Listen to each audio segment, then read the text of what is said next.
Good morning, day 2. Ayan, cloudy dito sa Beijing. Ito yung hotel kung saan ako nag-stay.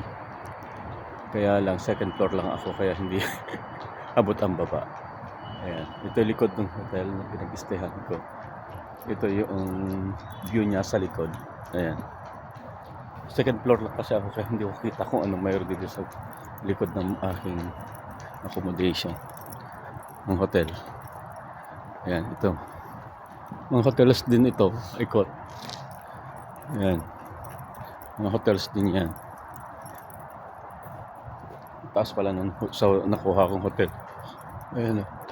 Kaya lang second floor lang ako.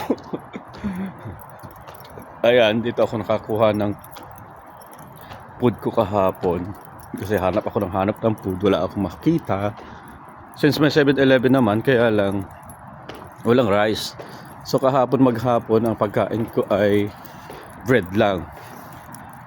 Meron McDo, kaya lang kahapon sarado agad. Malik ako, ayan McDo. Then may yakiso, basta something yaki. Doon ako nakabili ng mayroong food ng may rice. Siyempre tayo nahanap natin rice. Ito 7-Eleven. May 7-Eleven dito. Sa likod lang pala ng aking hotel. That's my hotel. Yan. Then this is the 7-Eleven. Kaya pala nung nag-search ako, nung nag-book ako, dito pala yun. Doon ako pumupunta sa kabila. So dito, ayan, 7-Eleven. Coffee. Yan. Then mostly dito is mga e-bike dito, hindi maingay. Ayan, mga e-bike. Dito tayo pupunta sa train station. Ayan, mga e-bike. Dito lang yung train station. Ayan, so one corner lang, ito na yung train station.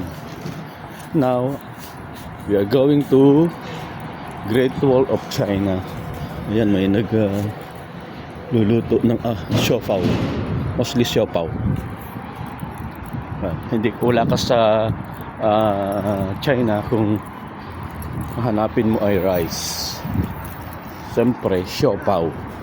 Dahil dito ayan, sa Guangzhou Way Station 7. Yan yung ating station na malapit sa hotel.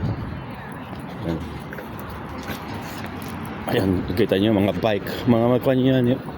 May mga ari siguro nga naka-rented.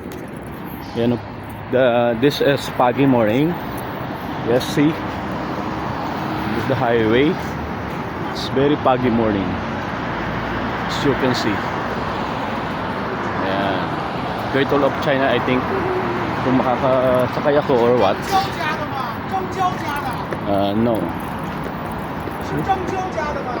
Ayun, mali ko sa'yo.